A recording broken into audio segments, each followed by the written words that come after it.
आज संतोष की कोचिंग की क्लास का पहला दिन था। आज उसने अपने सपनों के सफ़र में पहला औपचारिक कदम बढ़ा दिया था। गुरुवार का दिन था। सफ़ेद पैंट पर उसने पीली शर्ट पहनी थी। कोचिंग पहुंचते ही उसने प्रवेश द्वार को नीचे झुक हाथ से छूकर प्रणाम किया और सबसे पहले बाईं ओर बने ऑफिस में गया, जहां मोहिनी किसी और एक लड़के को लोक प्रशासन और समाजशास्त्र का कॉम्बिनेशन दिलवा रही थी। संतोष ने ऑफिस के दरवाजे से ही एक गर्म जलेबी टाइप मुस्कान के साथ मोहिनी को नमस्कार किया। उधर से मोहिनी ने भी रबड़ी वाली मुस्कान के साथ मोस्ट वेलकम संतोष जी बोल अभिवादन किया और फिर एक क्षण रुककर कहा, ओके आप क्लास में चलिए, सर बस आने वाले ही होंगे। Good luck Santosh ji. संतोष ने वहीं खड़े खड़े थैंक्स कहा और क्लास की तरफ मुड़ गया। पहली क्लास समाजशास्त्र की थी। कक्षा में 10 मिनट के इंतज़ार के बाद एक नहाए धोए स्मार्ट से आदमी का प्रवेश हुआ। ये दुख मोचन मंडल सर थे, समाजशास्त्र के शिक्षक। बच्चों ने खड़े होकर अभिवादन किया। यह देख संतोष को बड़ा अच्छा लगा कि यहाँ इतने बड़े लेवल की पढ़ाई में भी स्कूली शिष्टाचार वाले संस्कार कायम हैं। वह तो इतने जोश और ऊर्जा से भरा था कि सर के अभिवादन में बेंच पर खड़ा हो जाता, पर पहले दिन के लोक लाज से नॉर्मल रहा। दुखमोचन सर का जादू चल गया था। संतोष ने दुखमोचन सर के कहे एक एक वाक्य को अपनी नई वास्तविक बनी हुई कॉपी में उतार लिया था। नए नए छात्र बोर्ड पर शिक्षक के द्वारा खींची गई आड़ी तिरछी रेखाओं को भी कॉपी में हूबहू उतार लेते हैं कि कहीं इनका भी कोई सार्थक अर्थ ना हो और ये उनसे छूट जाएं। आगे दुखमोचन सर ने समाजशास्त्र के सिलेबस पर चर्चा की, उसे पूरा करने में लगने वाले समय पर चर्चा की और इस तरह पहले दिन की क्लास पूरी हुई। बाहर निकलते ही संतोष पुनः मोहिनी के पास पहुंचा। वह अभी मोबाइल पर गर्दन गाड़े एंग्री बर्ड खेल रही थी। ओहो सॉरी मैडम जी, बिजी हैं क्या? संतोष ने पहुंचते ही पूछा। नहीं नहीं, आ जाइए। बताइए कैसी लगी क्लास? मोहिनी ने सिर उठाकर कहा। जी वही तो बताने आया था, बहुत पसंद आया। सर बहुत मौलिक तरीक़ा से पढ़ाते हैं। समाजशास्त्र तो हमारे लिए एकदम नया विषय है, लेकिन एक ही मिनट में ऐसा समझा दिए कि अब लग रहा है कोनो दिक्कत ही नहीं होगा पढ़ने और समझने में। और बाकी आप तो हैं ही ना, कोई प्रॉब्लम हुआ तो आपको बताएंगे ही, संतोष ने एकदम प्रसन्न भाव से कहा। संतोष वहां से निकलकर सड़क पर आया ही था कि बजरंग शुक्ला की दुकान पर उसे मनोहर, गुरु भरत और राय साहब दे गए। वहां पहुंच उसने सबसे हाथ मिलाया, पर वहां पहले से कुछ गर्मा गर्म बहस चल रही थी। 3 दिन क्लास करने के बाद संतोष ने एक रात अचानक मनोहर को फ़ोन लगाया। हेलो मनोहर भाई, कैसे हैं? अरे नमस्कार भाई, आप बताइए कैसे हैं? 2 दिन बाद याद किए, आप तो एकदम भूल ही गए हो संतोष बाबू। मनोहर ने हंसते हुए हालचाल पूछा। अरे क्या बताएं बॉस, इतना इतना क्लास करना पड़ रहा है। जीएस के लिए भी नवरत्न क्लासेस ज्वाइन करना है, फुर्सतें नहीं मिल रहा है। मनोहर भाई एक ठो बात कहना था आपसे, थोड़ा शर्म आ रहा है, संतोष ने सच में लजाते हुए कहा। अरे ऐसी क्या बात है, कहिए, शर्म काहे आ रहा है? एकदम खुलकर कहिए ना, जान हाजिर है, मनोहर ने उधर से कहा। वो जब हम आपके कमरे पर पहली बार गए थे तो आप कुछ उजला उजला छाती में लगा के बाल हटा रहे थे, हमको भी थोड़ा चाहिए था, सोचे थोड़ा साफ़ सुथरा रहना चाहिए, संतोष ने दम साध कर कहा। ओह अच्छा, बक महाराज, हेयर रिमूवर था वो, वीड नाम था उसका। इसमें क्या बात है, आप रुकिए, कल आते हैं ले आएंगे, मनोहर ने कहा। पर संतोष का मन तो अपने पुराने रूप को बदलने के लिए बेचैन था। वह अपने बाल बंध से तुरंत मुक्ति चाहता था। कोचिंग जाने के बाद उसे लगने लगा था कि दाढ़ी, बाल, मूछ उसके ज्ञान छिद्रों को भी बंद कर सकते हैं। इसलिए वह जितना जल्दी हो सके ये सारा हटाकर अपने व्यक्तित्व के बगीचे को एकदम साफ सुथरा और सुदर्शन कर लेना चाहता था। गाल से लेकर छाती तक में दूब घास की तरह उगे काले बालों की छाया से उसका व्यक्तित्व मलिन जान पड़ रहा था। वह इन बालों को जड़ से उखाड़ना चाहता था। एक रात और इंतज़ार करना मुश्किल था उसके लिए। मनोहर भाई प्लीज़, आप अभी बत्रा पर आके हमें दे दीजिए वो क्रीम, रात को हटा लेंगे, कल तो चलेंगे कमला नगर आपके साथ, थोड़ा 2-4 टी-शर्ट लेना था, संतोष ने अधीरता से कहा। मनोहर से अच्छा भला कौन उसकी फीलिंग को समझता। उसने बत्रा आकर संतोष को बाल उखाड़ना द्रव्य दे दिया। संतोष बिना समय गंवाए अपने कमरे पर लौटा और लग गया अपने प्राइवेट उपनयन संस्कार में, जिसमें उसे सर के बाल छोड़ बाकी सारे अंगों के बाल उतार देने थे। क्रीम निकाल उसने छाती समेत यथासंभव स्थानों पर घसा और 10 मिनट बाद नारियल के छिलकों जैसा बाल छुड़ाने लगा। मात्र मिनट भर में छाती के सारे बाल नीचे रखे अखबार पर गिर पड़े। संतोष एक अजब सा भाव लिए खड़ा उन बालों को देख रहा था।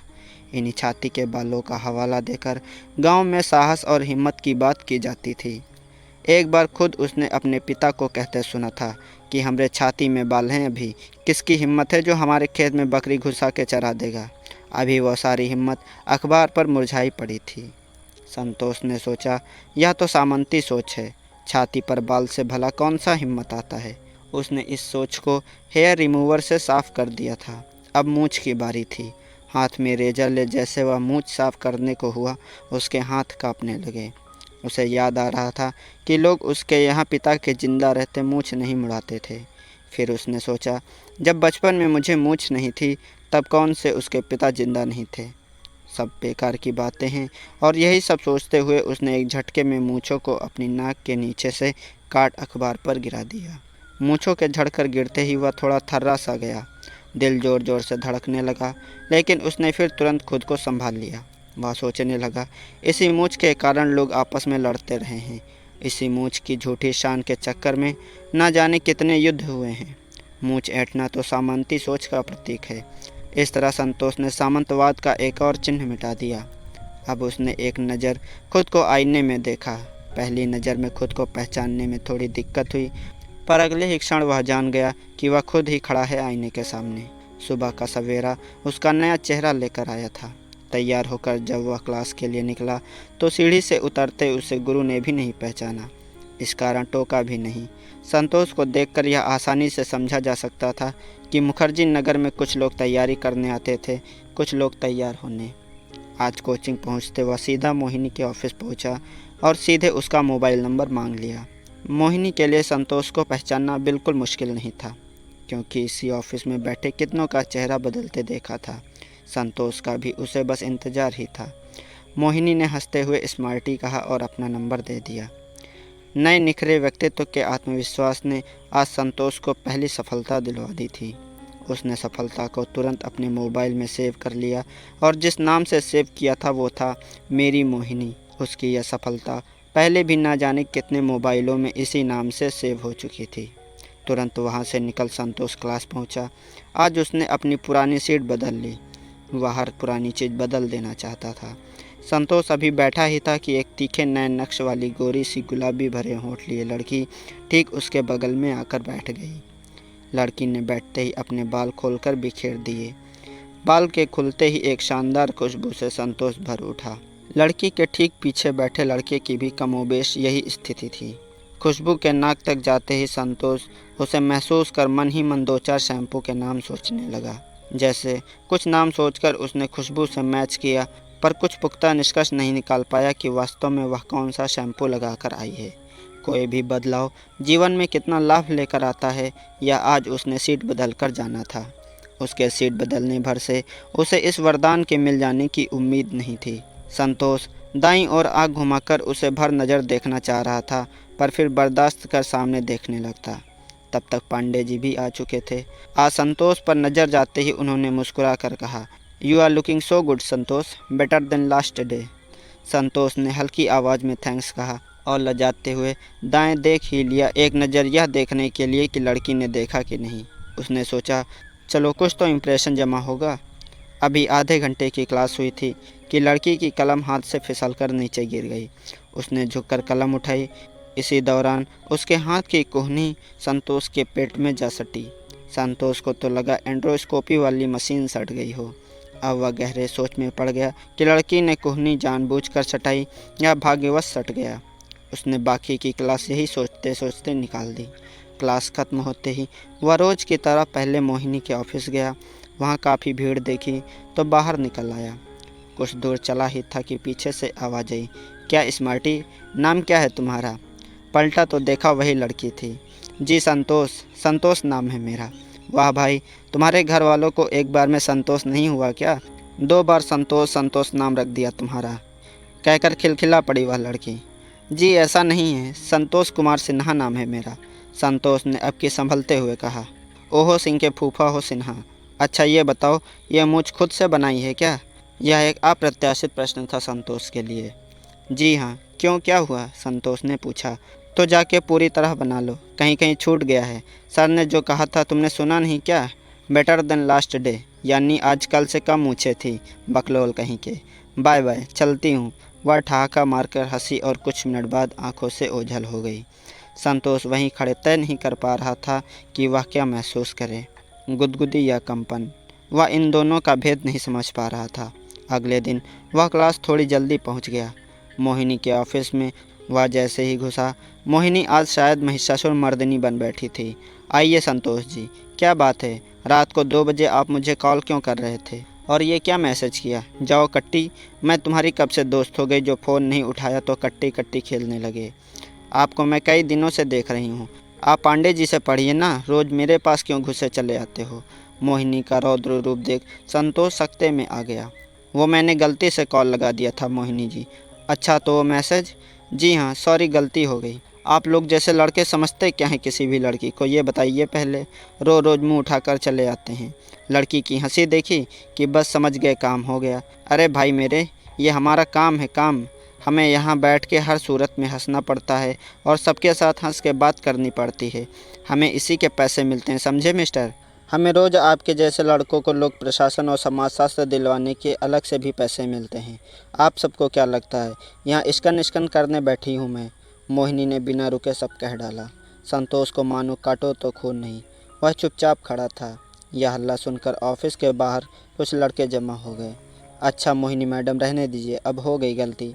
आपने इतनी पर्सनली बात करके सिलेक्शन की विश दी थी, सो थोड़ा कंफ्यूज हो गया था, संतोष ने नरम स्वर में कहा। अरे भाड़ में जाए विश। देखिए, हमारा काम होता है हर स्टूडेंट का बेवजह उत्साह बढ़ाना, समझे आप? वरना हम भी जानते हैं कि 100 में 10 ही सेलेक्ट होते हैं, बाकी गधे ही होते हैं। पर हमें सबको घोड़ा कहना पड़ता है। आप दिमाग मत खाइए, जाइए और आगे से बिना मतलब ना ऑफिस आना ना फ़ोन करना, समझ गए ना? मोहिनी रजिस्टर निकाल कुछ लिखने लगी। संतोष को अब लग रहा था कि मोहिनी ने विष नहीं जहर दिया था। हंस हंसकर इतिहास छुड़वाकर लोक प्रशासन और समाजशास्त्र पकड़वा देने वाली मोहिनी इतनी निष्ठुर निकलेगी, वह विश्वास नहीं कर पा रहा था। मन ही मन उसे बेवफा मान चुका था। आज संतोष का मन जल रहा था। आज उसका क्लास करने का मूड नहीं हुआ। वह सीधा कोचिंग से बाहर निकला और समोसे की दुकान पर पहुंच पहले समोसा खाया, फिर मोबाइल से मोहिनी का नंबर बड़े भारी मन से डिलीट किया। अभी वह वहां से निकला ही था कि सामने गब्बर की जूस की दुकान पर उसे वही लड़की दिखाई दी, क्लास वाली जिसने उसको बकलोल कहा था। हाय सेंटी, कैसे हो? आज क्लास नहीं गए क्या? लड़की ने संतोष को देखते ही पूछा। उसके मुंह से सेंटी नाम सुनते ही संतोष का बुझा चेहरा पुनः खिल उठा। उसके नए रूप को नया नाम दिया था उस लड़की ने। जी हाय है। हाँ, आज नहीं गया क्लास। आप भी नहीं गई आज क्या? संतोष ने पूछा। अरे क्या हाय है, हमने क्या बिगाड़ा है तुम्हारा यार जो हाय हाय का नारा लगा दिए, कहकर वह हंसने लगी। उस लड़की के साथ उसकी एक सहेली भी थी। दोनों ने एक दूसरे से हाथ मिलाते हुए ठहाका लगाया। अच्छा, यही है क्या कल वाला बकलोल? दूसरी लड़की ने पहली से पूछा। हाँ यही है बेचारा, पर आज देखो मुझ पर दोबारा रेजर मार के आया है, पहली लड़की ने कहा। संतोष तो समझ नहीं पा रहा था कि उनकी बातों पर क्या प्रतिक्रिया दे। एक तो अभी अभी मोहिनी ने दिल तोड़ा था, ऐसे में उन लड़कियों की हंसी ठिठोली मरहम का ही काम कर रही थी। और मेरे प्यारे हनुमान, नाम तो पूछ लो हमारा। मोहिनी का तो नंबर तक मांग लिए थे, पहली लड़की ने फिर हंसते हुए कहा। जी आपको कैसे पता? संतोष को बड़ा आश्चर्य हुआ जानकर। यह बात उसने रात को ही सिर्फ मनोहर को बताई थी। अरे प्यार मोहब्बत कहाँ छुपता है सेंटी जी, दूसरी लड़की ने मज़े लेते हुए कहा। लो आओ जूस पी लो, अभी तुम्हारा ब्रेकअप भी हो गया है, हमें ये भी पता है, पहली वाली लड़की ने मुस्कुराते हुए कहा। संतोष का चेहरा अब की शर्म से लाल लाल टाइप हो गया। नहीं नहीं, वो सब बस ऐसे ही था, ऐसा कुछ नहीं था, कह संतोष पूरी तरह लज्जा गया। तब तक जूस वाले ने एक बड़ी मिक्स जूस की गिलास संतोष के हाथ में पकड़ा दी। यह पहला मौका था जब संतोष एक नहीं बल्कि दो दो सुंदर लड़कियों के साथ खड़ा हो जूस पी रहा था। जी क्या नाम है आप लोगों का? संतोष ने जूस के गले में उतरते ही नई ताजगी के साथ पूछा। लो जी, पहले तो एक का भी नहीं पूछ रहे थे, आप दोनों का चाहिए। खैर जी, हमारा नाम विदिशा है और यह है मेरी सहेली पायल। नंबर चाहिए क्या हमारा भी? पायल ने हंसते हुए कहा। अब छोड़ भी दे बेचारे को यार, आज के लिए काफ़ी है। Okay bye senti Sinha ji, कल मिलते हैं। जूस के पैसे हमने दे दिए हैं। कितने लकी हो यार, पहली मुलाकात में लड़की के ही पैसे से जूस पी गए, कहते हुए फिर दोनों ने ठहाका लगाया और चल दी। संतोष के लिए आज का दिन मिला जुला रहा था। मोहिनी के जहर के बाद विदिशा के पिलाए गए जूस ने संतोष में थोड़ी सी जान वापस ला ही दी। संतोष ने वहीं से मनोहर को फ़ोन मिलाया और आज का किस्सा सुनाया। मनोहर ने हंसते हुए यह राज खोला कि पायल मनोहर की दोस्त है और कल रात विदिशा, पायल और मनोहर ने साथ खाना खाया था। उसके बाद यह भी बताया कि कल रात पायल मनोहर के कमरे पर ही रुक गई थी। वहीं मनोहर ने संतोष के बारे में पायल को बताया और पायल ने विदिशा को। फिर आज का किस्सा तो सारी कोचिंग को पता था। इतना हल्ला किया था मोहिनी ने। संतोष ने इन सारी बातों को सुनने के बाद बस एक ही सवाल किया, हे भगवान, अरे रात को क्या कर रहे थे आप लोग महाराज? अरे लीजिए, और कोई क्या करता है, पढ़ रहे थे। खूब पढ़े और क्या, कहकर मनोहर हंसने लगा। फ़ोन कब कट गया संतोष को पता भी नहीं चला।